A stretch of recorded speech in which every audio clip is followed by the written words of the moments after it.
Bonsoir tout le monde. Bonsoir. Oh, il est de retour. Je suis de retour. Hein? Avec un petit suntan. Non, c'est la lumière qui est... Ouais. Non, pas de suntan, parce que malgré le fait que Ouais, j'étais en sais. Californie, Il a mouillé. j'ai eu les 3 journées de pluie de la Californie. Alors, pas de chance, mais c'était ça. C'était ça. Bon, Voilà. quand même. J'ai vu que tu en as trouvé un plus jeune pour la semaine passée. Oui. Il a bien aimé son expérience. Oui. Ses amis y en ont parlé.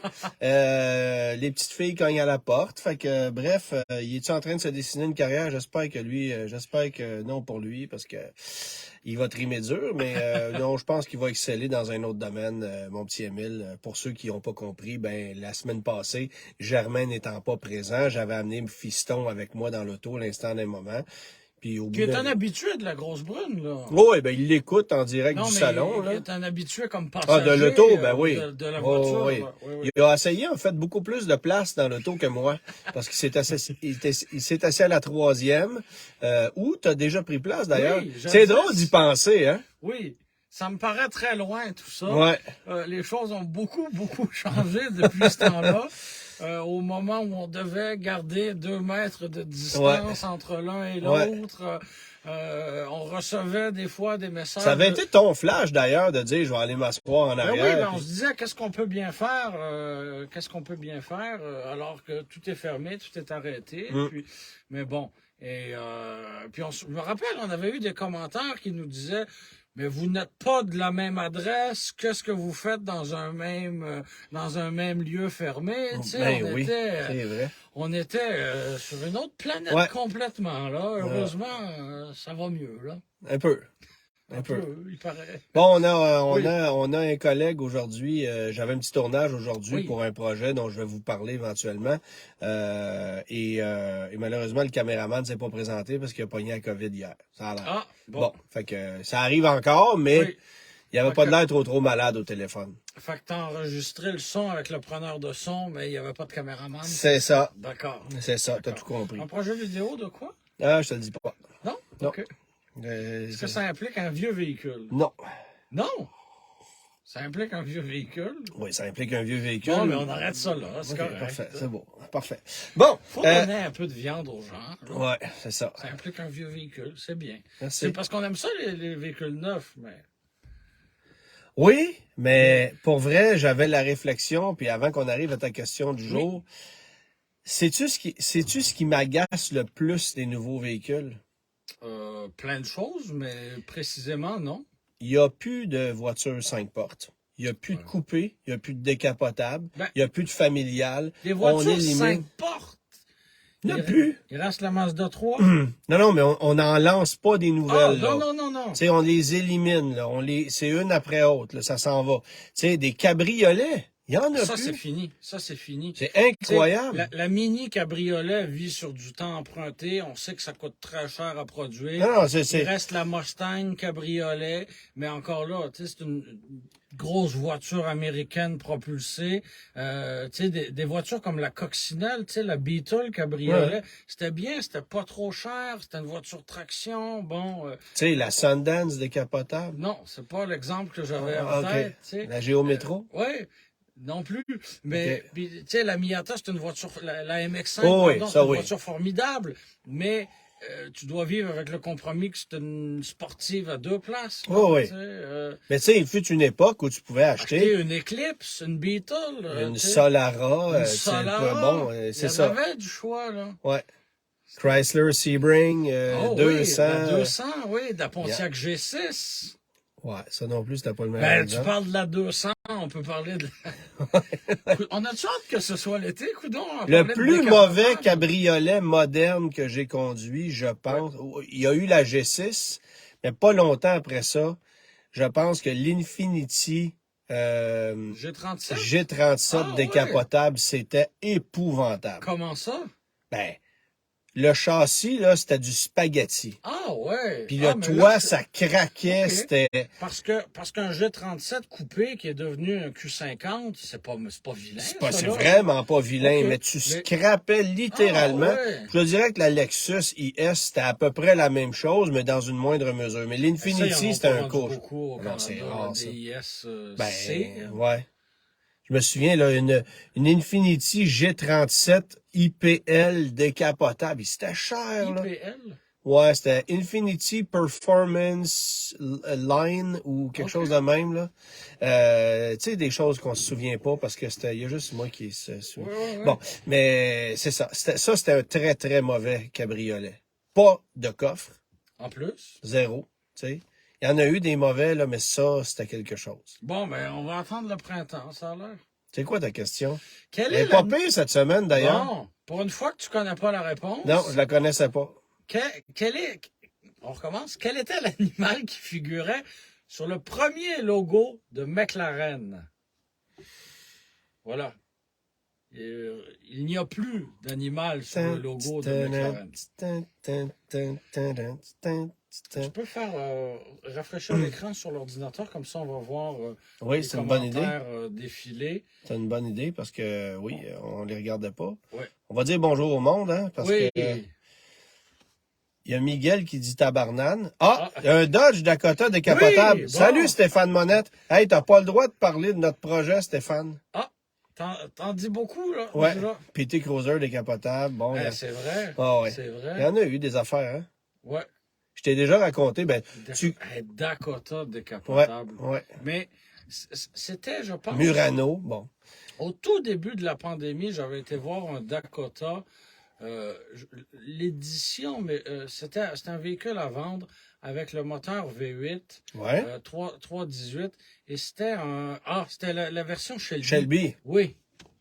Oh oui. Et mais la version Shelby, c'était des collants puis des logos sur les sièges, ça avait rien de... Je le sais, mais c'était un bel habillage, bon, et on en demandait à ce moment-là 10 000 $. Ce qui était raisonnable. Ce qui était très raisonnable. Est-ce que je le regrette un petit peu? Je te dirais... Il était dans un très, très, très, très, très bel état et ça aurait été un beau véhicule que tu prends, que tu remises et que tu attends parce que le nom Shelby, ça va faire ça. Ouais. D'ailleurs, on va présenter au guide de l'auto. Je me permets de faire une plug ici, alors je te coupe. Un véhicule Shelby à moteur V8, une camionnette, ça a tout ce que tu veux. On va présenter des véhicules Shelby à l'émission au guide de l'auto dans quelques semaines, juste un peu plus puissant que le Dakota, par exemple, parce que le Dakota V8... je sais, c'est une truie, c'est correct. 175 chevaux. Il y a plein de gens qui ont la réponse. Hein. Je veux pas dire que tu connais pas l'automobile. Là, mais... Ben oui. Il y en a qui ont fait Google. Peut-être. Assurément. Oui, visiblement. Oui. Alors, moi, je ne la connaissais pas, la réponse. Pas du tout, absolument pas. Fait que c'est des choses qui arrivent. Mais fais-moi penser d'y revenir parce qu'il y a une petite histoire autour de ça quand on aura terminé. OK. Oui, voilà. Google est notre ami. Oui, Google est notre ami tricheur, Stéphane. C'est ça. C'est la différence. D'ailleurs, le tricheur, ça vient de finir? Je suis pas un adepte de ces... Moi non plus. Je sais juste que ça finit à... J'aimais bien les squelettes dans le placard quand ça a commencé. OK. Comme petit quiz, là. OK. Mais où l'union fait la force. Mais c'est ça. Le tricheur, je sais pas. Non? Je sais pas. Mais il y a peu de questions. Moi, je t'avoue qu'à cette heure-là, je n'écoute pas la télé. Non, mais quand je suis de passage au domicile familial, la télé est souvent ouverte à cette heure-là. Et voilà. OK, d'accord. Bon, petit sujet qu'on peut aborder cette semaine, c'est mon aventure au volant de la Lucid Air la semaine passée. Puis, je vais le dire, là, c'est de ma faute, là, parce que une Lucid Air, comme j'avais, avec des roues de 19 pouces, ça a 830 km d'autonomie. C'est combien d'aller-retour à Montréal, là, ça? C'est combien d'aller-retour à Montréal? C'est pas mal. C'est un aller-retour complet plus une demi, là. Tu parles de Québec, là? Oui. Oui. Qu'est-ce que j'ai dit? C'est combien d'aller-retour à Montréal? Oui, à Québec, là. Voilà. Bref. La voiture a 830 km d'autonomie, puis dans les faits, à la température où il faisait la semaine passée, j'ai roulé sur l'autoroute. Tu sais, j'ai pas roulé 100 tout le long non plus, là. Bon. Fait que, grosso modo, là, ça fait 475, 500, c'est ce que ça va faire dans des conditions comme la semaine passée. Ce qui est déjà exceptionnel. Oh oui, mais c'est tellement exceptionnel que je me suis fait prendre à mon propre jeu, c'est-à-dire que, j'en ai en masse. Puis, Je suis parti de chez nous, je l'avais pas rechargé, j'avais déjà perdu peut-être une centaine de kilomètres le temps de prendre la voiture chez Lucid à Montréal, aller faire quelques commissions, m'en venir à la maison. Je l'ai pas branché ici. Je suis parti, je suis arrêté à sortie 174, Yamachiche. L'époque de la Mauricie. C'est ça. Alors, je me suis branché là rapidement, le temps de manger, puis je suis reparti. Puis, j'étais arrivé à Québec, au Château Bonne-Entente, où il n'y a pas une sacrée borne de recharge à part des bornes Tesla. J'ai-tu hâte qu'ils mettent quelque chose qui a de l'allure? Fait que je me suis pas branché là. J'étais allé faire ma chronique à Salut Bonjour le lendemain, présenter l'auto. Et puis après ça, j'étais allé au centre-ville de Québec déjeuner avec Fiston. Puis là, je suis parti, puis ouais, il m'en restait pas tant que ça. Parce qu'il faisait froid, parce que bon, tu sais, il faisait très froid, là. Peut-être du moins 18, moins 20. Puis j'ai vu jusqu'à moins 26 au compteur. Fait que c'était pas chaud. Et puis là, je suis parti, puis mon objectif, c'était de me rendre à Trois-Rivières avec la voiture. Mais je me suis bien rendu compte que ça se passerait pas. Fait qu'il fallait que j'arrête avant pour me recharger un peu. Et entre Québec et Trois-Rivières, est-ce qu'il y a plusieurs bornes? Entre Québec et Trois-Rivières, il y en a énormément, oui. Oui, OK. Il y a plusieurs. C'est rapide, là. Oui, il y en a en masse. Bon, là, j'ai oublié de vous conter une chose, c'est que avant ça, avant de partir de Québec, je suis arrêté, j'ai voulu tourner un petit clip avec la voiture, j'ai laissé les clés dans la console, les portes sont fermées, et la voiture, elle s'est verrouillée d'elle-même. Ce qui m'était arrivé avec la première Lucid que j'ai conduite quand j'étais en Californie il y a 1 an et demi, ça m'était arrivé aussi avec la deuxième Lucid que j'ai utilisée pour le tournage de l'émission du Guide de l'auto. Et là, j'avais mentionné le problème aux gens de chez Lucid, puis ils m'ont dit « Oui, on est au courant, c'est réglé. » C'est pas réglé. Alors, la voiture... c'est dommage, parce que c'est le genre de truc qui n'arrivera pas avec un Elantra ou un CX-5. Non. Mais, une auto normale ne fait pas ça, là. Mais ce qu'ils m'ont dit chez Lucid, c'est parce que on teste pas ça, parce qu'un propriétaire de Lucid, c'est son téléphone, la clé. OK, mais tu sais, si ton téléphone est mort, si... je sais pas, tu l'as oublié. Bon, tu sais, ça te prend quelque chose. Et là, il faut toujours que tu traînes tu peux avoir une carte qui fait office de clé, là. Traîne ça avec toi, parce que visiblement, ils n'ont pas réglé le problème. Les problèmes qu'ils ont réglés, que j'ai remarqué, ils ont fait des mises à jour au niveau des écrans, disposition de certains trucs. J'espère que tous les propriétaires de Lucid à la maison ont pris en note cette recommandation, parce qu'ils sont nombreux. Oui. Puis ce que j'avais remarqué aussi quand j'avais essayé la voiture d'un particulier qu'on a utilisé pour le tournage de l'émission du Guide de l'auto il y a quelques mois maintenant, c'est qu'à chaque fois qu'on mettait la voiture en marche, bon, elle se met en marche toute seule, mais à chaque fois qu'on démarrait la voiture, si tu veux, on nous affichait l'heure et la température de la Californie. Ah, c'était pas l'heure et la température de l'endroit où on se Non. trouve. Et quelques minutes après, là, ça se plaçait. OK. Fait qu'à toutes les fois, la voiture, c'est comme si la voiture pensait qu'elle était au bureau chef de Lucid, qui est en Californie. Finalement, elle est à la chute. Puis, c'est ça. Fait que ça, c'était un peu drôle. Alors ça, c'est réglé. Mais là, je suis parti, je t'ai arrêté à Donnacona, j'ai voulu brancher la voiture, et... Là, t'as-tu mangé encore à Donnacona? Non. Parce que là, à chaque fois que t'arrêtes, tu manges. Mais j'ai voulu brancher la voiture. Puis l'idée, c'était d'arrêter 15 minutes. Le temps que j'aille me chercher un petit 50-60 km, me rendre à Trois-Rivières, parce que là, j'allais arrêter à Trois-Rivières. Mais là, je suis arrêté à Donnacona.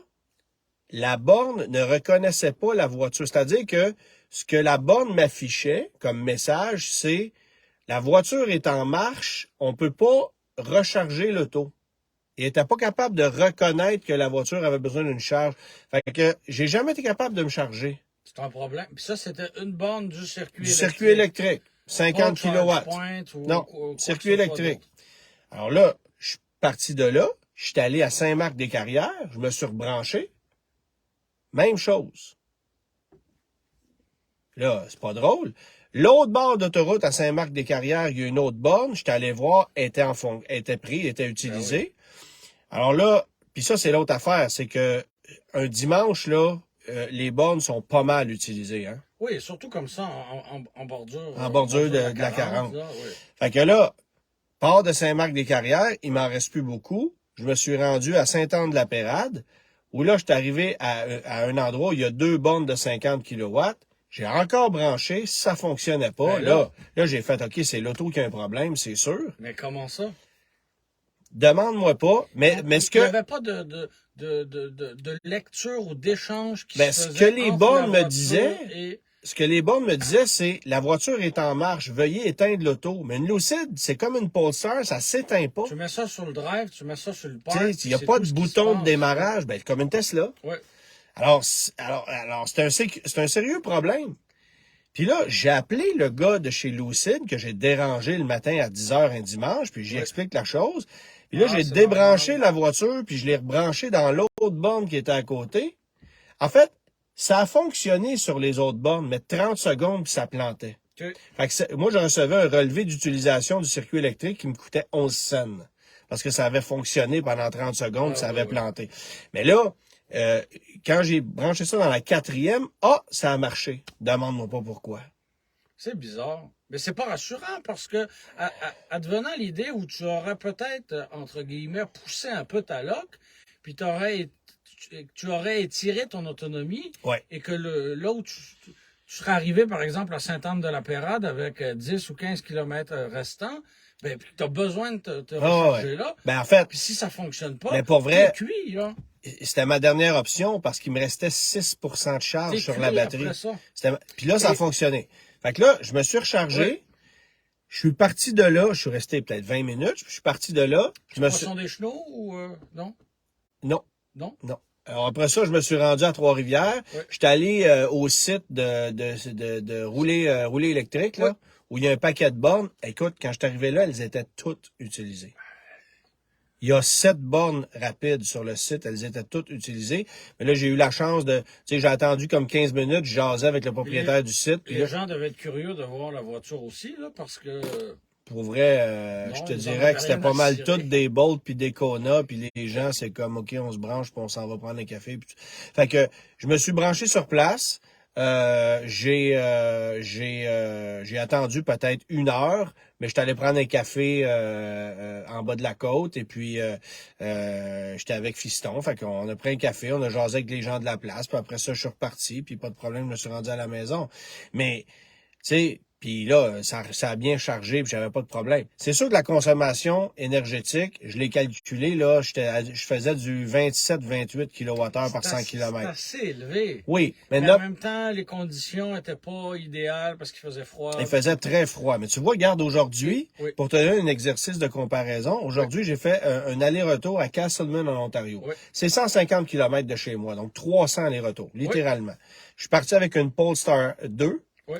Je me suis rendu là-bas, pleinement chargé. Elle m'affichait 420 km au compteur quand je suis parti ce matin. La Polestar est juste là à côté, en train de se faire recharger d'ailleurs. Et je suis parti 420 km affichés. Puis là, évidemment, aujourd'hui, -2, -3, que de l'autoroute. Alors, qu'est-ce que ça a donné? Je voyais ça baisser, puis je voyais ma consommation, c'était 24, 24,5 kWh par 100 km. Fait que là, je me disais, à 24,5 avec une batterie de 64,8, je fais 325 à peu près. C'est faisable. Fait que tu sais, c'est faisable. Mais je suis allé là-bas, je suis revenu, je suis arrivé ici, il me restait 10% de charge. Okay. C'est pas mal, tu sais. Mais advenant que tu n'as pas besoin de repartir rapidement. C'est ça. Parce que là, on va être chargé toute la nuit. Là. Oui. En fait, je l'ai branché, je suis arrivé ici, il était peut-être, 14 heures. Ça me disait qu'à 19h30 ce soir, elle serait pleine. OK. Fait que c'est pas pire, tu sais. Tu te rappelles quand on avait parlé de ton aller-retour à Québec où tu t'étais arrêté en MX-30, là? Non, il y a 2 ou 3 semaines, là. Est-ce que c'était en Bolt, justement? Oui, avec la Bolt, oui, il faisait très, très froid. Et on s'était obstiné sur la dénivellation entre Montréal et Québec. On descend-tu à Québec ou on monte, là? Voilà. Et on a Luc Lanier que j'aimerais remercier pour sa rigueur et son sens de la recherche. Okay. Parce qu'il m'a écrit pour me dire qu'il a trouvé... Il est sûrement là, Luc, alors on le salue, là. Et là, je lis ça rapidement. Il a trouvé sur un site web canadien de topographie tu demeures sur la rive nord de Montréal, à 60 mètres au-dessus du niveau de la mer. Le centre Vidéotron de Québec, lui, est à 15 mètres au-dessus du niveau de la mer. Donc, techniquement, on descends à Québec. Mais il y a des dénivellations intermédiaires qu'il faut considérer. Donc, voilà. Wow. C'est pas parfait comme calcul, mais... Non, mais c'est parce que à un certain moment donné, quand tu roules dans le coin de, je sais pas moi, dans le coin de, un peu avant Cap-Rouge, là, t'es haut, là, en altitude par rapport au fleuve. Oui. Fait que tu montes. Oui. Mais tu redescends après. Aussi. OK. Voilà. OK. Bon. Fait que, correct. On n'a pas percé le mystère, mais on est en voie d'obtenir cette réponse-là. Fait que tout ça pour dire que, même si tu as une autonomie qui est incroyable, moi, j'ai zéro fait attention. Je me suis pas cassé la tête, mais je me suis fait un peu prendre à mon propre jeu. Puis là, ben évidemment... mais des bornes là où tu arrives, puis 3 fois, on me dit « Ah, c'est pas possible ». Ça t'est arrivé souvent avec le circuit électrique? Moi, jamais, là. Non. Mais, OK. Fait que c'était vraiment la voiture qui était incompatible. Puis, j'ai même fait... attention de dire, OK, bon, ben regarde, on va faire un test. Émile était avec moi. Alors, j'ai dit à Émile, prends la clé, là, puisque la voiture détecte qu'elle est en marche. Va-t'en 300 mètres par là à pied pour qu'on soit certain que la voiture ne détecte plus qu'elle est en marche. Après ça, je vais la brancher. Ça fonctionnait pas plus. OK, mais tu me disais avoir... mais c'est vraiment... embarré les clés à l'intérieur. Comment t'as fait pour l'ouvrir? Demande-moi pas, au bout de 25 minutes, par magie, ça s'est débarré. J'ai niaisé autour de l'auto, je mettais ma main sur les poignets, j'essayais toutes sortes d'affaires. Puis pendant que j'étais au téléphone, ça s'est ouvert. Ça, c'est bizarre. Ouais, c'est assez... Est-ce qu'on peut dire que c'est pas encore 100%? Il y a encore des glitches. Ouais. Il y a encore des glitches. Okay. Tu sais, moi, c'est intéressant parce que j'ai reparlé cette semaine à un propriétaire de Lucid qui a fait 19 000 km avec son auto jusqu'à maintenant. En quoi, 6 mois? Ouais. Exactement. Wow. Puis ben un petit peu plus que ça même. Okay. Puis lui ce qu'il me dit, il dit regarde, j'en ai eu des problèmes, il dit le problème le plus important que j'ai eu, c'est que je mettais la voiture en drive et elle reculait. Hey, ça c'est embêtant là. Fait que là il dit j'éteins l'auto, je la repars et là ça fonctionnait. Mais c'était c'est parce qu'un cavalier de 300 000 km tout défoncé fera pas ça. Non, la transmission va glisser, là, mais... Mais tu sais, comment tu peux payer 300 000 $ pour cette auto électrique-là qui est même pas capable d'embrayer le drive? Ouais, c'est ça. Je sais pas où demeure cette personne-là, mais ça aussi, c'est un problème à l'heure actuelle. Ben, lui, ce qu'il m'a répondu... Il y a un point de service. Ouais, mais attends, voilà. Alors, ce qu'il m'a répondu... Ils viennent avec une remorque la chercher à la maison, d'accord. Ça, c'est correct quand tu vends 20 autos par année, là. Mais à un moment donné, la vie te rattrape. Ça peut pas être ça tout le temps. Là. En fait, ce que lui m'a dit, c'est que il y avait beaucoup de petits problèmes qui s'étaient réglés par mise à jour. Mais il dit tous les problèmes que j'ai eus, la fin de semaine, un dimanche soir, j'appelais, il venait chercher la voiture le soir même. J'avais toujours un service. Ils en ont vendu 12, c'est facile, là. Le gars, il attend dans son camion d'aller en chercher une. C'est correct, là. Ça, je comprends bien. Mais il va falloir avoir cette rigueur-là quand on en aura vendu 5000, tu sais, c'est ça. Oui, et peut-être avoir d'autres points de service, parce que si tu demeures, le concessionnaire est à Montréal, mais si tu demeures à Québec, c'est un véritable problème. Oh oui, ben lui, il est à plus de 300 km du concessionnaire, là. J'aurais jamais acheté ça, là. Jamais.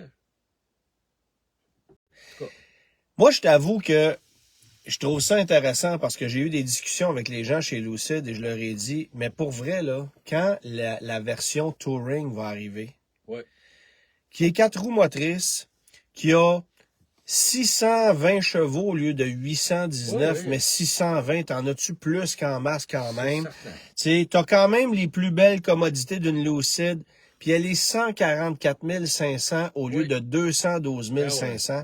J'ai comme l'impression qu'il y a un paquet de gens qui vont se garrocher sur la version Touring, puis que la grande Touring va perdre de son intérêt, tu sais. Moi, c'est la distance entre 300 km et le concessionnaire le plus proche. C'est ça qui me fatigue, là. T'sais. Surtout avec une voiture expérimentale. Là, mais tant qu'à ça, combien de gens ont acheté des Tesla? Ben oui, c'est autant un problème. Là. Ouais, là, ça commence à l'être moins parce qu'ils ouvrent des points de service un peu partout. Un peu partout, mais ça a pris 10 ans. Là. Ça a pris 10 ans.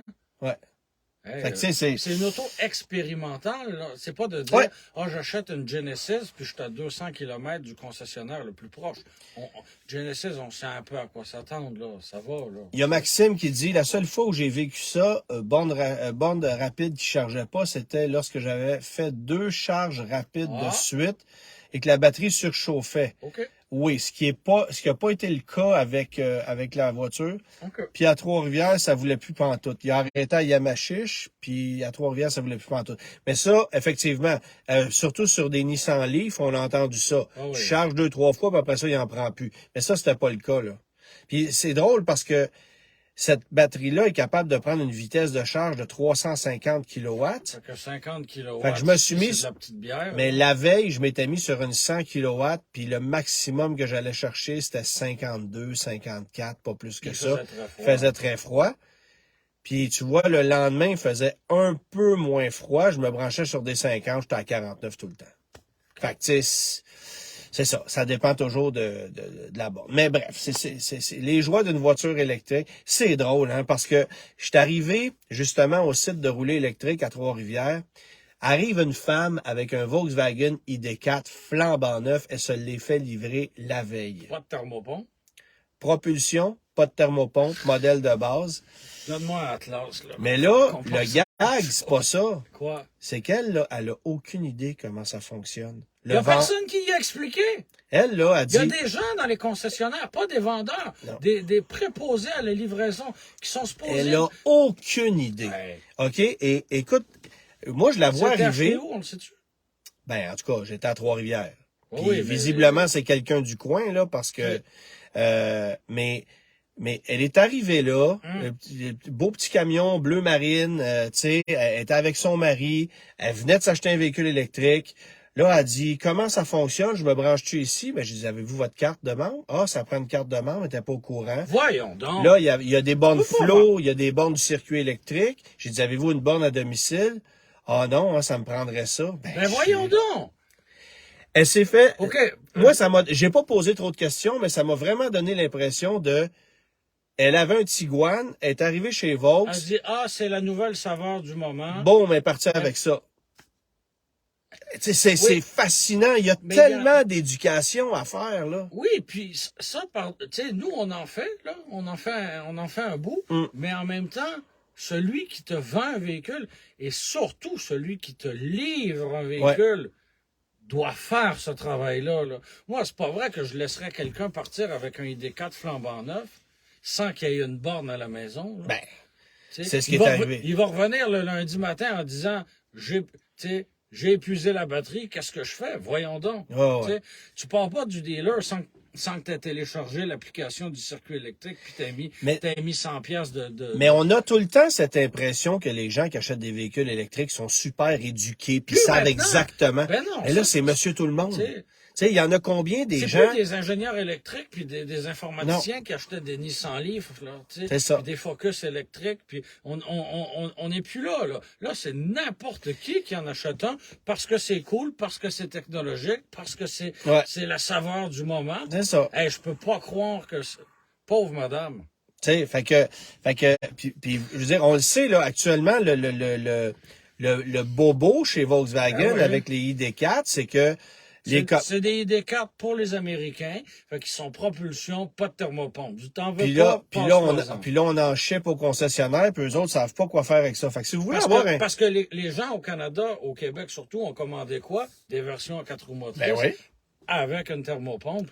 Mais sans blague. Quoi? J'ai très hâte de le conduire. Ce modèle-là, pas de thermopompe propulsée, pour voir si c'est si mauvais que ça. Parce que j'ai bien l'impression que ce véhicule-là est pas mal moins cher, pas mal plus rationnel, puis qui doit faire la job de façon très raisonnable pour le prix qu'on en demande. Puis tu sais quoi, c'est spacieux, il y a bien du monde qui va aimer ça. Oui, mais pas de thermopompe, c'est contraignant. Ben oui.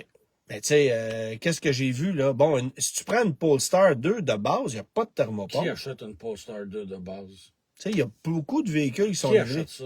Personne. Non, pas tant que ça. Bon, enfin bref. Fait que toute une aventure, mais c'est drôle d'arriver dans un site, puis là, de voir les gens qui tentent de s'éduquer. Puis écoute, à peu près... Mais c'est une belle place, cela dit,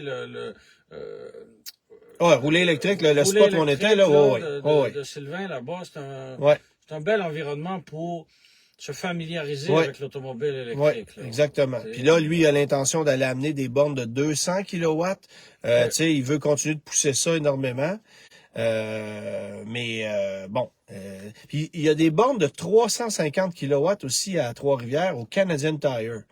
Fait que ça, je vais m'abonner. Je sais pas. Okay. C'est pas. Des alternateurs, peut-être? Ouais, c'est ça. Des bornes de 300 kW. 350. On l'a, parfait. Excusez, là, il est arrivé une nouvelle qui a popé, puis bon, c'est pas grave. Fait que voilà, ça a été ça ma péripétie en Lucide. Puis on va l'avoir au salon du véhicule électrique, cette voiture-là, notamment. Là, fait que pour ceux qui sont curieux de l'auto. Ça? Oui, ça s'en vient. C'est le troisième week-end d'avril. D'accord. Quelque chose comme ça, là. J'ai pas les dates par cœur. 21, 22, 23 dans ce coin-là. Là. D'accord. Ça ressemble à ça. On se posait la question. La prochaine marque qui va disparaître. C'est une excellente question, ça, Antoine. Ben là, la dernière qui est disparue, c'est Imperium Motors, là. Oui, qui est jamais arrivé. Qui est jamais arrivé, puis qui est disparu. On voit plusieurs marques arriver ou être sur le point d'arriver. Ouais. Mais, tu sais, c'est un marché compétitif. C'est chambranlant. Il n'y a pas de la place nécessairement pour tout le monde. Et quand tu es arrivé avec cette question-là, je trouvais ça intéressant parce que j'avais eu le débat avec un collègue et on avait fait un petit podcast avec ça, puis on avait parlé, des classiques à disparaître. J'aime ça que tu dises un collègue. Ben non, c'est un collègue. Puisque le collègue n'est plus, il est maintenant chez Hyundai. Oui, donc Frédéric Mercier est rendu Frédéric Hyundai. Ouais. Et Frédéric Mercier est rendu Frédéric Remercier. Je sais pas. Hein? Remercier. Ben, il est plus là. Il s'est remercié lui-même. Il s'est remercié lui-même. Mais, ça. Fait que là, il y a des noms qui sortent, là. Chrysler, Mitsubishi, Infiniti, Fiat. Oui, bon. Et bref, on avait terminé tout ça et j'avais dit, la marque à disparaître, ça va être Smart. On diffuse le podcast 2 semaines après. On apprend que Smart débarque de l'Amérique du Nord. Je ne sais pas si je serai prophète de malheur encore une fois, mais dans les marques qui sont sorties, Chrysler, pour moi, ça disparaîtra pas. Infiniti, on est pas... Chrysler, pour toi, ça disparaîtra pas. Je vais te poser une question, OK? Oui. La 300. On s'entend que la 300, on sait que c'est terminé. Oui. Il reste la Pacifica. Oui. Puis on sait que la Pacifica, on va tirer la plug parce que l'usine où on fabrique la fourgonnette, elle va être remplacée par des batteries de véhicules électriques ou des véhicules électriques où on sait pas trop. Et oui, on a vu le concept Chrysler Airflow. Mais là, tu vas-tu garder une marque en vie pour un modèle quand il en reste 2 en ce moment? Qui s'identifie à la marque Chrysler aujourd'hui? Parenthèse, au Salon de l'Auto de Toronto, ils avaient du merch de la oui, j'ai vu ça. J'ai vu Chrysler. Ouais. J'ai vu qu'ils avaient des cotons ouatés Chrysler. Je vais m'en acheter un, c'est certain. Juste pour t'écœurer. Je vais arriver ici avec le coton ouaté, la casquette et la tasse Chrysler. Quand on fera la grosse brune dans le Chrysler e-Baron. Qui s'identifie à la marque Chrysler? Pas grand monde. Cela dit, j'avais assisté à une présentation à un moment donné et c'était suite à la grande fusion de Stellantis. Et ce qu'on avait dit là, c'est Jeep, c'est du hors-route, c'est des VUS. Ram, Dodge, c'est de la performance. Dodge, c'est de la performance. Puis Chrysler, c'est du luxe. Non, c'est du people mover, des voitures, des véhicules pour déplacer des gens dans un contexte un peu familial. Oui, mais on t'a dit ça il y a quoi, 2 ans, alors qu'on vendait encore des minivans. Là, le vent a tourné. Là. Je comprends, là, mais il y a un très... Tu sais, d'accord, les véhicules de performance, c'est intéressant, des pick-up aussi, là, mais il y a aussi monsieur et madame tout le monde avec une maison de banlieue, un chien et 2 enfants qui achètent des véhicules. Mais tu peux pas leur vendre un Challenger SRT électrique, là, ces gens-là. Là. Ça arrivera pas, ça. Non, mais ils peuvent acheter un Dodge Hornet ou un Durango, ou en tout cas le prochain On l'a vu d'ailleurs, le Dodge Hornet, de près. On s'est assis à bord. Jamais de la vie tu vas vendre ça à deux Américains, là. C'est pas gros. Premièrement, ils vont s'asseoir puis les épaules vont se toucher, là. Moi, je trouve que c'est c'est pas gros. L'empattement est court. C'est Les roues étroit, sont rentrées par en dedans, ouais. L'habitacle est très, très, très étroit.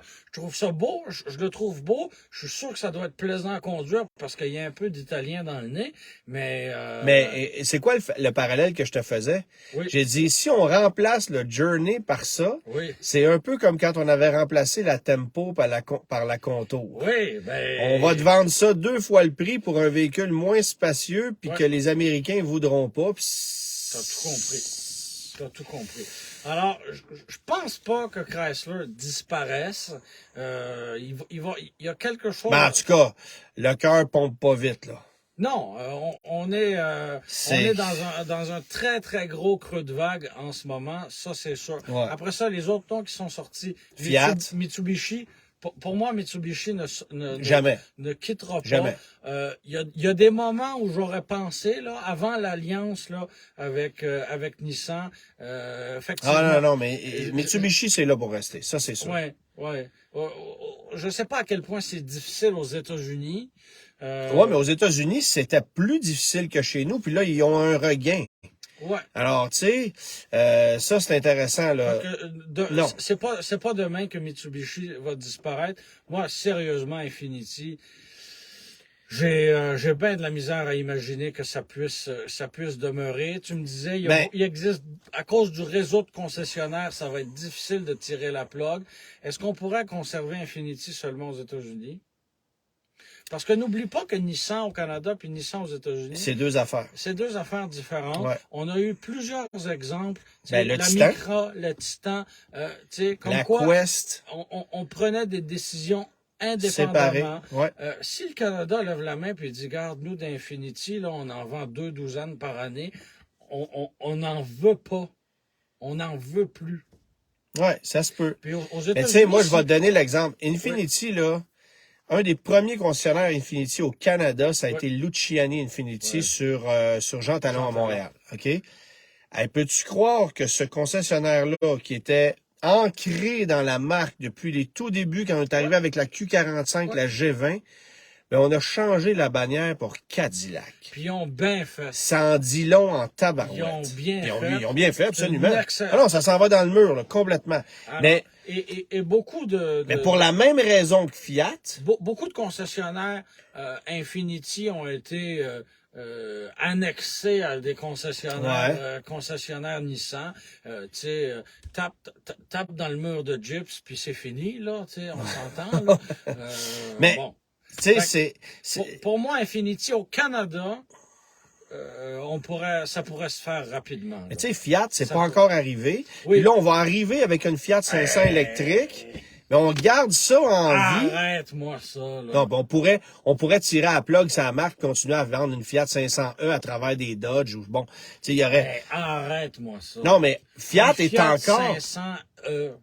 Non, mais peu importe le produit, la marque est pas morte. La marque n'est pas morte. Il n'y existe aucun bon de commande, aucun concessionnaire. Il n'y a rien. Ils ont vendu 50 quelques 500X l'année passée. Oui. Mais sont obligés de garder la marque en vie parce que ça coûterait trop cher de l'éliminer parce qu'il faudrait donner des redevances aux concessionnaires, puis bon, etc. Concessionnaires qui ont déjà transformé leur salle de montre. On n'en vend plus, on le sait. En salle Jeep. Mais on fait à semblant qu'on avait encore. C'est tellement hypocrite, là. Mais avant qu'on tire la plug là-dessus, ça va être long. Alors imagine pour Infiniti. Mais ça dépend des ententes qu'on a. Ouais, ça dépend des ententes qu'on a, mais. Combien de concessionnaires Infiniti seraient bien heureux de passer à autre chose? Ah, c'est clair. Ben, il y en a. En fait, ce qui est arrivé, c'est qu'il y en a beaucoup qui sont complètement débarrassés des bannières ou qui ont transformé ça en véhicule d'occasion, tu sais. Ben, voilà. Fait que, tu sais, rendu là, pourquoi ne pas officialiser la chose? Ça ferait tu sais, Infiniti Canada tu sais, ils n'ont rien à faire. Le plus beau produit qu'il y a chez Infiniti en ce moment, c'est une Q50. La Q60 est partie. Alors, il reste 50 qui est pareil depuis combien d'années? Depuis 2014. Tu sais, qui intéresse plus personne. C'est le produit de qualité. Qui n'a pas évolué. Non, c'est ça. Tu sais, 2014, ça va. Mais c'est du QX50, 55, c'est un flop. Ouais. Le QX60. Donne-moi un Pathfinder, ça va être correct. Ouais. Moi, je m'excuse, là. Puis là, c'est très personnel, là. Les deux espèces de faux pots d'échappement en chrome sur le pare-choc en arrière, je trouve ça hideux, c'est épouvantable. Ça n'a pas d'affaire là. Tu sais, c'est effrayant, là. Fait que... Puis tu sais, tu regardes les échelles de prix, tu regardes l'équipement de part et d'autre. Ouais, c'est la même affaire. Tu sais, je vais prendre un Pathfinder. C'est la même affaire. Puis c'est pas parce que le logo d'Infinity rayonne beaucoup, beaucoup plus que celui de Nissan, là. Non, c'est ça. T'épateras pas beaucoup ton voisin. Puis tu sais, Miguel, il dit... Ils ont juste à garder certains modèles puis appeler ça une Nissan Q50. Non, appelez ça une Nissan Skyline comme on l'avait au Japon. On a déjà une Altima, une Maxima qui non, mais je veux dire, rendu là, c'est ça. Tu vas-tu avoir une troisième berline qui finit plus, là? Il dit Groupe Gabriel vient de rénover son concessionnaire Infiniti sur Métropolitain. Ben, ouais. Si on parle du même, il a été annexé au Nissan, là. Il est annexé au Nissan, là? Ils viennent de finir les travaux, puis il y a un mur de gyps entre les deux. Ouais. L'escabeau est déjà dehors, prêt à décrocher le logo Infinity. À un moment donné, c'est ça. Ben, moi, tu vois, la marque que je vois... Ils ont demandé à un réceptionniste, ils ont donné un crayon Sharpie, puis ils ont dit, commence tout de suite à beurrer le logo Infinity sur les cartes d'affaires. Ouais, c'est ça. Juste pour garder celui de Nissan.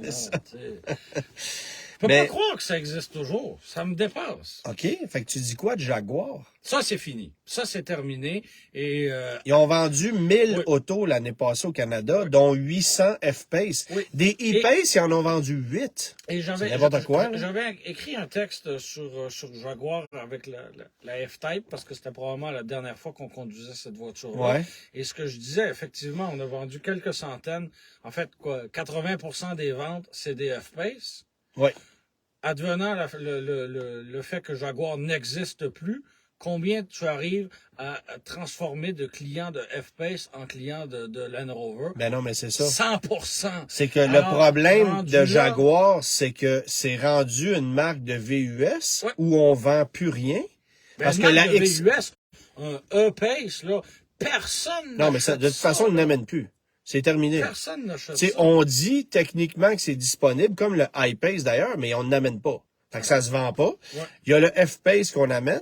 Ouais. La XF, c'est fini. La F-Type, dernière année. Marc Lachapelle s'en va conduire un des derniers modèles qu'on va produire, là, qu'on va avoir de l'info là-dessus prochainement. Mais c'est terminé. Fait que. Puis ça, tu sais, on n'a pas un gros... Puis un F-Pace, c'est un Range Rover Velar. Ben voilà. Fait qu'on se pose même pas la question. On n'a pas un gros réseau de concessionnaires. Appelle chez Descaries Motors, savoir s'ils seraient contents de gagner une coupe de place dans le showroom pour rentrer des véhicules plus populaires et plus payants. Ouais. J'ai l'impression que oui. Fait que, tu sais, rendu là... Jean-François dit, vous êtes en feu, messieurs, ce soir. Oui. Oui. Mais faites débarquer Jaguar, c'est fini. En même temps, c'est une marque de l'histoire, hey, là. Je le sais, là. Je le sais. Tu sais, recule, là, une F-Type, tu sais, les dernières XK, hey, c'était des belles voitures, là. Puis là, on recule des XJ. Toutes les voitures, des XJ. Nomme-les, de chaque décennie, c'est des belles voitures. Tu sais, les dernières XJR, là. Dis-moi que t'en voudrais pas une, là. Non, c'est des belles autos, mais... Tu sais, puis des vieilles XJS, là, avec des moteurs V12, puis hey. Mais t'es pas fasciné, toi, par un F-Pace 2 litres turbo? Complètement. Tu vois l'émotion ici. Complètement. Blanc, là? Blanc, surtout. Ouais, c'est ça. Surtout en location, pneus d'hiver gratuits, tu sais, c'est ça. Non, je peux pas croire que Jaguar existe toujours, mais ça fait vraiment tic-tac. Ah, ça fait vraiment tic-tac. Parce qu'on a quoi comme réseau de concessionnaires?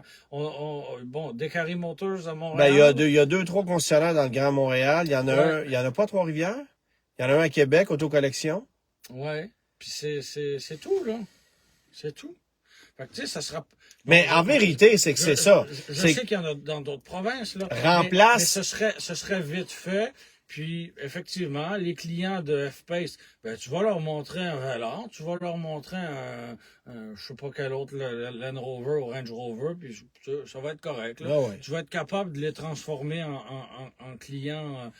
Jérémy qui dit la XJ220. Soit on n'en va pas souvent. Non, mais c'était des voitures exceptionnelles. Alors, il y en a un dans le West Island, un à Laval, un à Montréal. Ouais.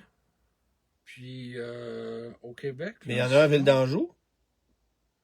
Scotty n'a pas un Jaguar à Ville d'Anjou, chose de même? En tout cas. Il y a Land Rover West Island, Decari Motors, puis John Scotty. C'est ça, OK. Puis il y a Rive-Sud. Il y a Rive-Sud sur Boulevard Tachereau.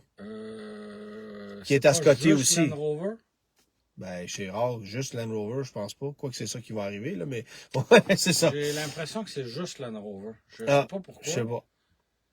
En tout cas. Non, c'est Jaguar aussi. Bon. Fait que, tu sais, il y en a une poignée au Québec. Ouais. Ils seraient tous contents de devenir que des Land Rover, clairement.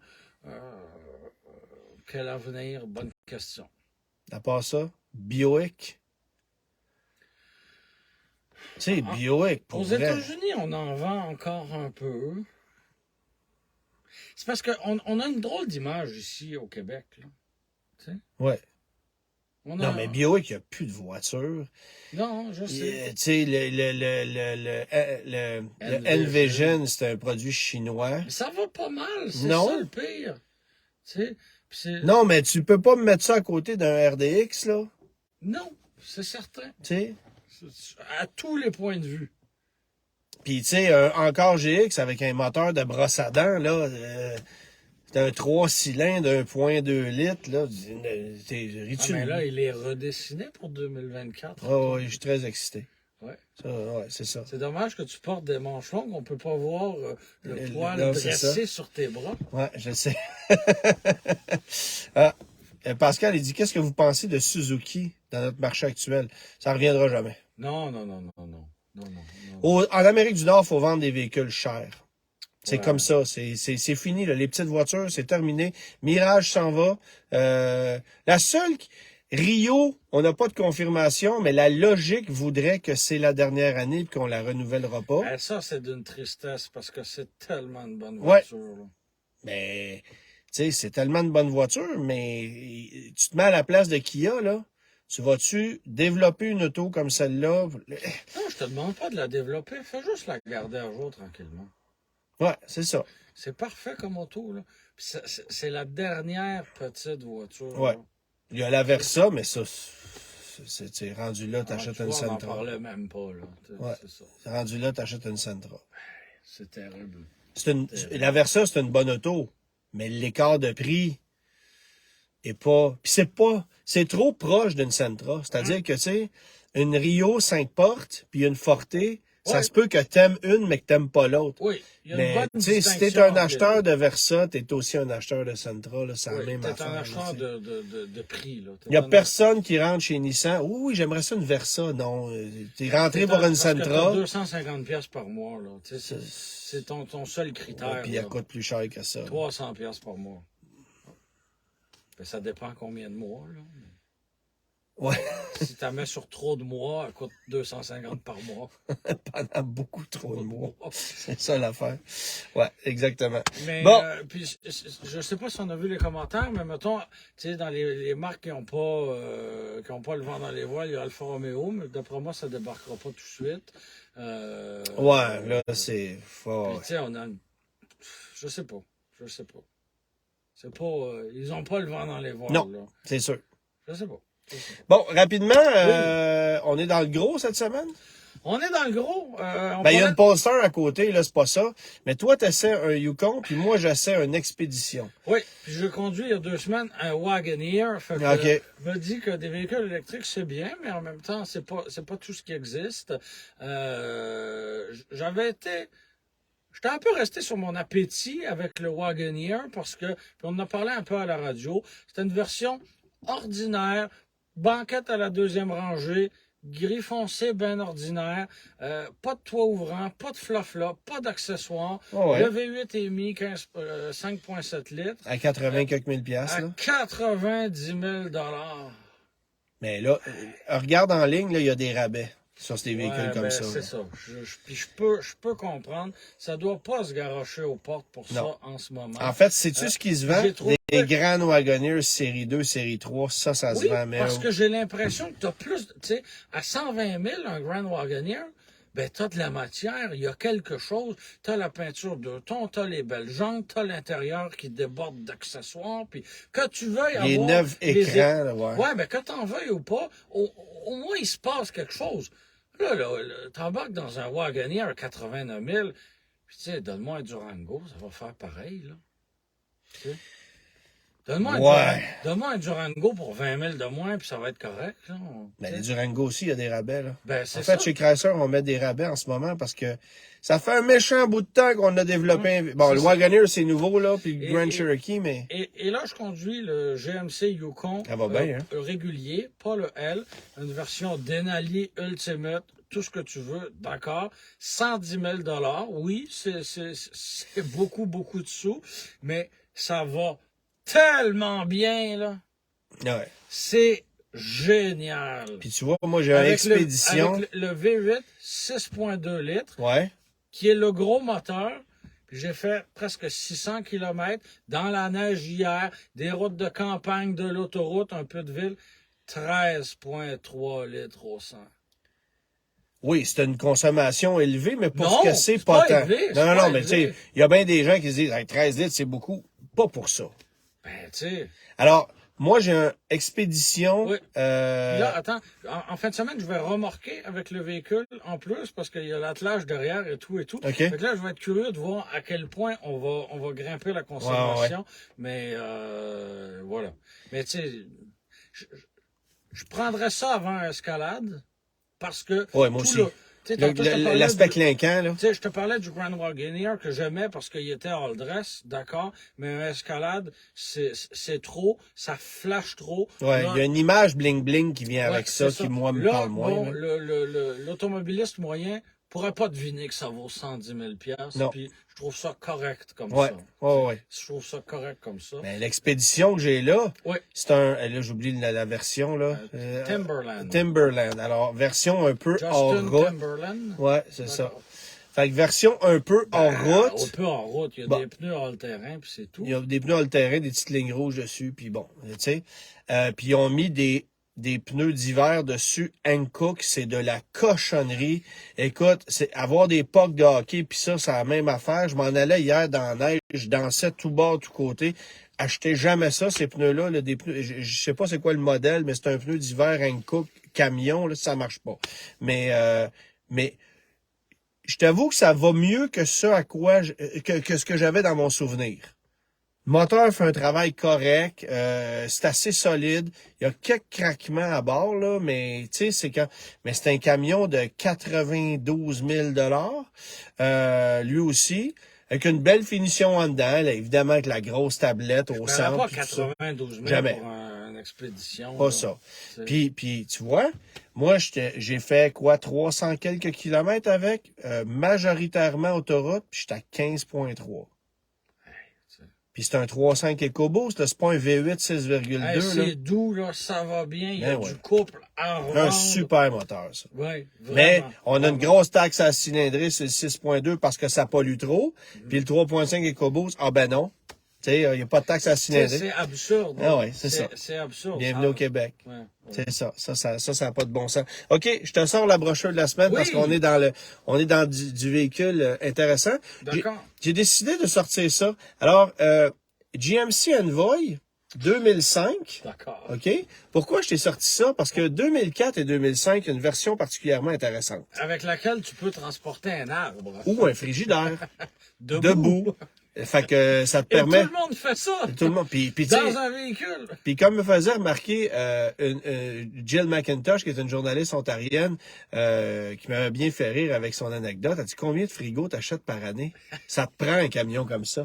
Oui. Le Envoy XUV de GMC. Oui. Qui te permet qui est un véhicule qui est un modèle de polyvalence. Alors on l'a fabriqué 2004 et 2005. Regarde ici la belle photo avec les deux luges. C'est magnifique. Il ne devait pas avoir de craquement là-dedans. Hein? Ça devait être solide, là. Regardez l'innovation qu'il y a là-dessus. C'est extraordinaire. Wow. Tu sais, des bonnes idées, là. C'est chez GMC. On avait quoi quoi comme mécanique? C'était-tu le 4.3? Ben, c'était 6 en ligne, 4.2 litres. OK. Ou le V8 5.3. Ah, OK. Il n'y avait pas de 4.3 Vortec. Puis, ce qui est drôle, c'est que j'ai sorti cette brochure-là cette semaine parce que, tu sais, il y a eu une multiplicité de ces véhicules-là chez GM dans à peu près toutes les marques. Alors, si on les nomme en rafale, tu as eu le Chevrolet Trailblazer, tu as eu le GMC Envoy, le Buick Rainier, tu as eu le Saab 97X, Oldsmobile Bravada. Oldsmobile Bravada, et le 6e, c'est le Isuzu Ascender qui a été vendu juste aux États-Unis. Ouais. Alors, c'était toute la même affaire. Oui, tout aussi vidange les uns que les autres. Tout, exactement. Puis ça vieillissait pas très bien, puis t'étais bien mieux de prendre le 5.3 litres que le 6 en ligne, qui ne s'est jamais retrouvé ailleurs chez GM d'ailleurs. Ah oui. C'est un moteur qu'on avait développé, 6 en ligne, 4.2 litres, que pour ces véhicules-là, puis on l'a jamais utilisé ailleurs, même pas dans le commercial. Fait que ça m'avait surpris. Ben, c'était signe que c'était pas un moteur extraordinaire, finalement. Mais pourquoi j'ai sorti cette brochure-là? Parce que aujourd'hui, bon, je vous l'ai dit, je suis allé du côté de Castleman en Ontario, et sur le chemin du retour, je suis passé par Hawkesbury. Et j'ai aperçu non pas un, non pas deux, mais trois Saab 97X, et les trois étaient argent. Et non, ce n'était pas le même véhicule que j'ai vu 3 fois, là. Est-ce qu'il y avait un concessionnaire Saab à Hawkesbury? Y a-tu eu des dés de la mort là-bas? Tu sais, je suis passé, ça m'a pris 10 minutes de traverser Hawkesbury, je n'ai vu 3, là. Est-ce que l'immigration suédoise est forte, est forte à Hawkesbury? Écoute, je te dirais qu'il y a pas à part le fait que tu démarres le véhicule dans la console du milieu, il y a pas grand-chose de suédois sur un Saab 97X. Est-ce que le 97X, tu le démarrais comme ça? Clic, oui, dans le milieu. Oui, il y avait quand même eu le souci de modifier ça. Wow, OK. J'aurais pas pensé, tu vois. Ils m'impressionnent sur ça. Mais sinon, écoute, là, c'était un GMC Envoy ou un Rainier ou peu importe, c'est la même affaire. Mais, puis Michel Gagnon a dit GM les donnait. C'est vrai que GM les donnait à un moment donné, là, il était pris avec ça. Moi, je me souviens d'un employé de GM qui, en 2007, s'était retrouvé avec un 97X plaqué, assuré pour 185$ par mois. Ouais, on savait plus quoi faire avec, là. Il y a Eric qui dit les Trailblazer SS avec des 6 litres, ça c'était le fun, mais il n'y a pas eu ça dans des Saab. Mais c'est ça, 3. Puis les 3 étaient argent, puis les 3 dans la même ville. Fait que ça j'ai trouvé ça assez bizarre. Mais évidemment, ça m'a fait penser à ça, fait que j'ai sorti la brochure. Excellent, ça. Toi, t'as vu quoi? Tu le mentionnais en introduction, je passais quelques jours en Californie, où les voitures anciennes sont à tous les coins de rue. Mais moi, ce qui m'a surpris et impressionné, c'est la quantité phénoménale de vieux Land Rover Defender. Ouais. C'est comme si tout d'un coup, ces véhicules-là étaient redevenus tellement cool que... Trendy, là, ouais. Ouais, exactement. Donc, les gens se sont mis à les déterrer, les sortir de grange, les remettre sur la route. Il y en avait partout. Des courts, des longs, des pick-up, toutes les configurations possibles. J'en ai photographié une dizaine. C'est pas des farces, là. Quand même. Séparés, là. Fait que, voilà. On termine l'émission de cette semaine. Oui. Bon, avant de répondre... Rouleau au suivant. Alors, pour ceux qui veulent participer, le concours est relancé. Vous pourrez voir le vidéo du concours demain sur ma page Facebook. C'est actuellement en ligne sur ma page YouTube. Allez sur le site du Guide de l'Auto, vous allez voir la vidéo aussi qui va vous permettre d'aller vous inscrire, mais c'est roulerausuivant.com. Vous allez là-dessus, vous remplissez le formulaire, puis vous pouvez participer pour gagner un des véhicules de notre équipe. Alors, l'émission sera diffusée l'été prochain sur TVA. C'est quoi le véhicule? Oui, mais on le dit pas. On le dit pas, en fait, on le sait pas tout. La vérité, c'est qu'on le sait pas tout. Il y en a quelques-uns qui ont été sécurisés, mais on le sait pas tout. Mais le concours est relancé. Alors, on vous invite à participer en grand nombre, évidemment. On envoie une capsule vidéo. Alors voilà. Alors pour participer, il faut faire une vidéo d'au maximum 30 secondes, dans lequel vous allez nous convaincre que vous êtes la personne qui méritait plus que n'importe qui de gagner. Vous pouvez participer pour vous-même, pour un tiers, pour un organisme. Il n'y a pas de limite, il n'y a pas de règle. On veut juste avoir un petit vidéo original. Puis dites-moi pas, Ouais, c'est ça. C'est parce que j'ai une Corvette, là, puis ça me prend une auto d'hiver. Ça marche pas. Des causes plus nobles. C'est des causes sympathiques, des causes nobles, peu importe c'est quoi, mais soyez originaux. Puis on a commencé à en recevoir déjà, là. Fait qu'il y a bien des trucs intéressants. Alors, qui sait si vous serez pas un de ceux qui allez gagner ça. Mais bref, le concours est relancé. Ça dure jusqu'au 21 mars. Donc, vous avez à peu près 3 semaines pour faire votre vidéo et nous le faire parvenir avec vos informations. Alors, bonne chance là-dessus. Moi, je comptais remiser l'hiver prochain ma Focus, alors oui. Je vais me porter candidat pour gagner une voiture. J'ai jamais été choisi encore, j'ai très hâte que ce soit finalement mon tour. Ben oui, je sais bien. Ça n'arrivera jamais, j'ai l'impression. C'est pas. En fin de semaine, au guide de l'auto, ça va être la GR Corolla qu'on met à l'essai.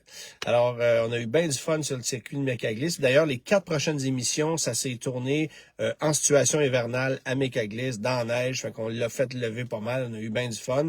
Je suis même allé embrasser un banc de neige avec la GR Corolla. Fait que vous allez voir ça en fin de semaine prochaine. Puis ta réponse? Oui, la réponse à la question, c'était un kiwi. Donc, sur le premier logo de McLaren, on retrouvait un oiseau de la Nouvelle-Zélande, et on appelle ça un kiwi. Et pourquoi un oiseau de la Nouvelle-Zélande? Ben, parce que Bruce McLaren était Néo-Zélandais. est né en Nouvelle-Zélande. Alors, voilà, c'était le point culture du jour. On se revoit la semaine prochaine? Je pense bien que oui. Hein? Même heure, même poste. Ça devrait être ça. Salut, monsieur. Salut tout le monde. Merci d'avoir été là. Hein. Bonne soirée.